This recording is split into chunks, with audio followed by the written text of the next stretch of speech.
ఆమె బలూచ్ల శివంగి, పేరు మెహరెంగ్ బలూచ్. బలూచిస్తాన్లో మానవ హక్కుల కార్యకర్త. చదువుకున్నది డాక్టర్. వైద్య వృత్తిలో ఉండాల్సిన ఆమె ప్రజెంట్ జైల్లో ఉన్నారు. 2 నెలల కిందట మెహరెంగ్ను పాకిస్తాన్ పోలీసులు అరెస్ట్ చేశారు. అందుకు కారణం ఇదిగో ఈ పోరాటమే.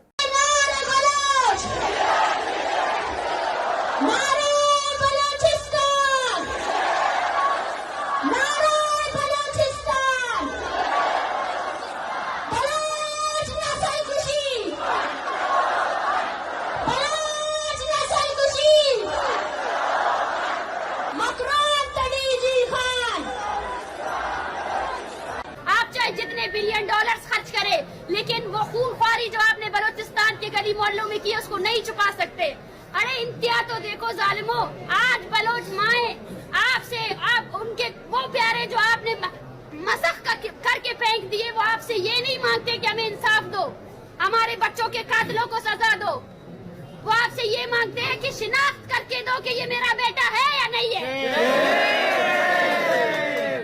ये अलमिया है। सोचना चाहिए आपको कि आपकी औकात इतनी गिर चुकी है कि आज वो माँ भी आपसे इंसाफ नहीं मांग रही, वो अपना इंसाफ खुद करेगी और करके रहेगी। भारत कदम बढ़ाओ, हम तुम्हारे साथ हैं। भारत कदम बढ़ाओ, हम तुम्हारे साथ हैं। भारत कदम बढ़ाओ, हम तुम्हारे साथ हैं। రోగులకు చికిత్స చేయాల్సిన బహరంగ్ బలోచిస్తాన్ స్వాతంత్ర పోరాటంలోకి వచ్చారు. బలోచిస్తాన్ ఎకజిహాద్ కమిటీ బీవైసీలో చాలా యాక్టివ్గా ఉండేవారు. బలోచిస్తాన్లోని పిల్లలపై, మహిళలపై పాకిస్తాన్ పోలీసులు, ఆర్మీ, ఇంటెలిజెన్స్ వ్యవస్థ సాగిస్తున్న అరాచకాలకు వ్యతిరేకంగా గళమెత్తారు. వందల సభలో మాట్లాడారు. బలూచ్ యువతను స్వాతంత్ర పోరాటంలోకి తీసుకొచ్చారు. ఆమె స్ఫూర్తితో ప్రస్తుతం బలోచిస్తాన్లో పోరాటం ఓ రేంజ్లో జరుగుతోంది.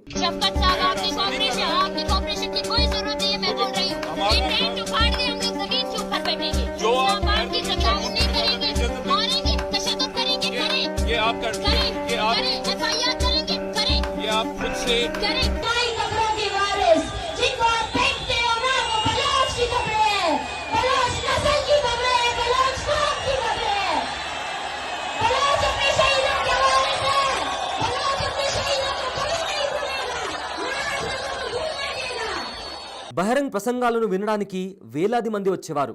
వాళ్ళందరిలో ఉత్సాహం నింపేలా పాకిస్తాన్ను ఎండగడుతూ శివంగిలా స్పీచ్ ఇచ్చేవారు మెహరెంగ్. तालीम को एक्सपोज करने के लिए बैठे हैं, करते रहेंगे। आपके नंबर 1 एजेंसी और आर्मी के मिसाइल से मरने वाला जो बच्चा है वो 3 महीने का बच्चा है। 3 महीने के बच्चे भी आपकी बमबारियों से मरते हैं। 3 महीने के बच्चे। और अफसोस, बेजमीरी का मकाम तो देखिए, शर्म आनी चाहिए तुम लोगों को कि तुम लोग इस पर सेलिब्रेशंस कर रहे हो, खुशी मना रहे हो। ये आपके एज अ कौम आपकी पस्तगी का इजहार करता है कि आप लोग कितना पस्ता सोच रखते हो। 3 महीने का बच्चा, उसकी पहचान बलोच तो नहीं थी ना, उसको भी मारा गया। क्या है कि इस 3 महीने के बच्चे पर जो है ना, आप सब लोगों को शर्म नहीं आनी चाहिए थी? उसके बाद भी हमसे पूछा जाता है कि आप लोग किस लिए यहाँ बैठे हो? हम आपकी रियासत की तमाम तर मजालिम को एक्सपोज करने के लिए बैठे हैं। करते रहेंगे। और मैं बखुदा कहती हूँ कि ये लोग यहाँ से चले भी जाए ना, और भी आएंगे, आते रहेंगे। हमने आपकी तारीख में ना जाकर बलोचों की तारीख देखिए, आपकी तारीख में धोखा लिखा है और हमारी तारीख में कुर्बानी। आपने बंगालियों को धोखा दिया, आपने सिंधियों को धोखा दिया, आपने पश्तूनों को धोखा दिया, आपने बलोचों को धोखा दिया, और हमारी तारीख कुर्बानियों से बड़ी पड़ी है। हमने कुर्बानी दी है। 1993 ఫిబ్రవరి 3న జన్మించిన మెహరెంగ్ బలూచ్ తండ్రిని గుర్తు తెలియని వ్యక్తులు చంపేశారు. ఆమె తండ్రి అబ్దుల్ గఫార్ కూడా బలోచిస్తాన్ స్వాతంత్ర్యం కోసం పోరాడారు. తన తండ్రి స్ఫూర్తితోనే ఇప్పుడు పోరాటాన్ని కొనసాగిస్తున్నారు మెహరెంగ్. ఇది బంగ్లా కాదు, బలోచిస్తాన్ అంటూ పాకిస్తాన్కు హై పిచ్లో వార్నింగ్ ఇచ్చారు ఆమె. फर्स्ट ईयर की फीस देने के लिए अपने कपड़े बेच दिए, सेकंड ईयर की फीस देने के लिए जो घर में ज्वेलरी थी वो बेचना पड़ा। आज भी अपने स्कूल जाती हूँ, अपने कॉलेज की कैंटीन में जाती हूँ, उन चीजों को ऑर्डर करती हूँ जो मैंने कॉलेज लाइफ में ऑर्डर नहीं कर सकती थी। That was the trauma. Baloch స్వాతంత్ర పోరాటంలో పాకిస్తాన్కు చుక్కలు చూపించారు మహరంగ్. పాకిస్తాన్ చేస్తున్న హత్యలకు వ్యతిరేకంగా క్వెటాలో పెద్ద ఎత్తున ర్యాలీ నిర్వహించారు. దాని ఎఫెక్ట్తో బలూచ్ ఉద్యమం ఊపందుకుంది. దాంతో చేసేది లేక పాకిస్తాన్ పోలీసులు మహరంగ్ను మార్చి 22న బలవంతంగా అరెస్ట్ చేశారు. క్రిమినల్ కేసులు పెట్టారు. ఉగ్రవాద చర్యల కింద సెక్షన్లు బనాయించారు.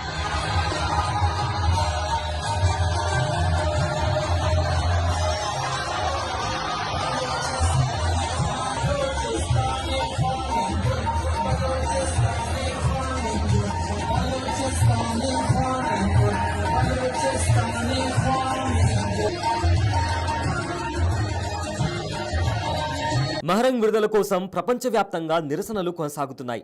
మానవ హక్కుల కార్యకర్తను అరెస్ట్ చేసిన పాకిస్తాన్ తీరుపై మండిపడుతున్నాయి ప్రజా సంఘాలు. ప్రస్తుత పరిణామాల నేపథ్యంలో బలోచిస్తాన్లో మహరంగ్ని స్ఫూర్తిగా తీసుకొని మహిళలు, యువత పాకిస్తాన్కు వ్యతిరేకంగా రోడ్లపైకి వచ్చి ఉద్యమాన్ని ముందుకు తీసుకెళ్తున్నారు.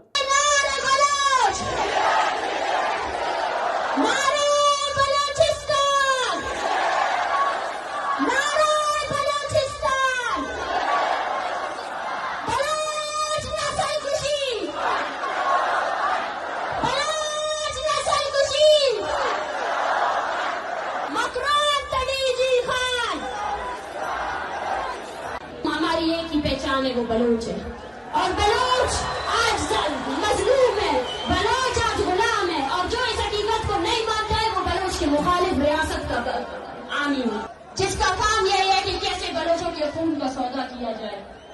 कि बाज आ जाओ और बलोच हवाम पड़ी हुई है। इस्लामाबाद में उस ठंडी सर्दी में जब मैंने बलोच बच्चों को देखा तो मैंने भी देखा कि काश ये स्कूल जाते, काश ये यतीमों की जिंदगी ना गुजारते। मैंने इन बीवा औरतों को देखा, मैंने इनको देखा कि कैसे वो तड़प रहे हैं कि उनके शौहर कहाँ है। मैंने इन माओं को देखा, वो माएं जिनके बच्चों ने सिर्फ हमारे मुस्तकबिल के लिए, बलोच की मुस्तकबिल के लिए अपनी जवानी टार्चर से, जिनको आपने अपने टार्चर सेलों में मारा, जिनकी जो जब शहीद हो रहे थे उन्होंने इस इनकलाब का ख्वाब देखा था जो आज मेरे सामने है। हम आपको याद दिलाते रहेंगे कि आपने हमारी कितनी नस्लें अपनी तोपों से उड़ाए हैं। हम आपको याद दिलाते रहेंगे कि हम कभी नहीं भूलेंगे अपने शहीदों को। हम हैं उन इज्तिमाई कब्रों के वारिस जिनको आप फेंकते हो ना, वो बलोच की कब्रें हैं, बलोच नस्ल की कब्रें हैं, बलोच कौम की कब्रें हैं। बलोच अपने शहीदों के वारिस हैं, बलोच अपने शहीदों को कभी नहीं भूलेगा, ना आप लोगों को भूलने देगा। याद करना 25 जनवरी बलोच नस्ल खुशी का दिन है। वो दिन जब हम आपको आपके हर जुर्म को बताएंगे, आपको बताएंगे कि आपने कितने नौजवानों को मारा है, आपने कितनी औरतों को बेवा किया है। अपनी धरती पर पड़े हुए हर बूंद का हिसाब लेंगे। ये बलोच कौम का वादा है। मुझे आज इस जलसे में इनकलाब की बू आ रही है, वो इनकलाब जिसका ख्वाब हमारे शहीदों ने देखा, वो इनकलाब। आज इस पाकिस्तानी रियासत में हम जब यहाँ सब बैठे हुए हैं, एक 8वीं क्लास की जमात के बच्चे को वहाँ अगवा किया है। हो पाकिस्तानी रियासत, तब तक तारीख के सफ़ों में ये भी लिखा जाएगा कि बलोचों की इतनी बहादुर नौजवान नस्ल थी जिसने खौफ को पीछे कर दिया और रियासत के सामने निहत्ते खड़े हो गए। आज मैं महरंग आप सबसे, आपकी बहन होकर, आपकी बलूचिस्तान की बेटी होकर हाथ जोड़कर अपील करती हूँ कि मैं रहूं या ना रहूं, ये अवामी तहरीक आप सबकी अमानत है। इस पे खयानत नहीं करना है, अभी डरना नहीं है, अभी डरना नहीं है। पाकिस्तान और उसके नाम यहाँ दानिश्वर बैठ कर सोच रहे हैं कि बलोच जज्बाती है, एक हफ्ते बाद वो चुप हो जाएगा। उसको बताना है कि बलोच जज्बाती नहीं है, नजरियाती है। यकजा हो जाओ, इस कौम को देखो, ये बदबख्त वही कौम है जिसने बंगालियों की औरतों की असमत दरी की। ये हम पर रहम नहीं करेगी, ये कभी रहम नहीं कर सकती हम पर। पाकिस्तान के जालिम लश्कर ने अपने नापाक फौजियों को ट्रेनिंग दी हुई है कि कैसे रात गए बुज़दिलों की तरह बलोचों के घरों पर हमलावर हो जाओ। ये वही बुज़दिल है जिनकी पतलूने बंगालियों ने उतारी थी। जब अपने से ताकतवर फौज के सामने आते हैं तो पतलूने उतर जाती है। ये डराने से डरने वाले नहीं हैं, ये मारने से रुकने वाले नहीं हैं। आओ वो लोग जो बोलते थे कि बलोचों की तादाद चंद में, आओ इस इनकलाब को देखो, इन लोगों को देखो इन्हें, आओ देखो, आंखें खोल कर इस अवामी ताकत को देखो जो तुम्हारी डॉलरों से भर कर तुमने हमारी कौम को पीछे करने की कोशिश की। यहाँ हर घर ने एक शहीद को कांधा दिया है। यहाँ हर घर ऐसा है, हर माँ के दिल में ये डर रहती कब ये फौजी आकर उसको पकड़ेंगे या उसके बेटे को पकड़ेंगे। पैदा हुई हो जहाँ मेरा मकाम, मेरे कौम परस्तों ने मुझे इस समाज में सबसे बड़ा मकाम दिया है। ये तहरीक, ये आखिरी जंग ना सही, लेकिन ये वो जंग है जिसमें अब हर औरत को अपने घर से निकलना पड़ेगा। हर औरत को निकलना पड़ेगा, हर औरत को निकलना पड़ेगा, अपने बच्चों के हमरा निकलना पड़ेगा। इसमें बलूचिस्तान के हर फर्द को अपना हिस्सा देना पड़ेगा, चाहे वो 80 साल का माश है, चाहे वो औरत है, चाहे वो बच्चा है, चाहे वो मर्द है। निकलो अपने घरों से। और मैं आपसे कहती हूँ, अपनी औरतों को बुनियादी तमाम हकूक दे दो, उनको पढ़ाई से ना रोके, उनको किसी भी चीज से ना रोके, और साबित करें इस रियासत को कि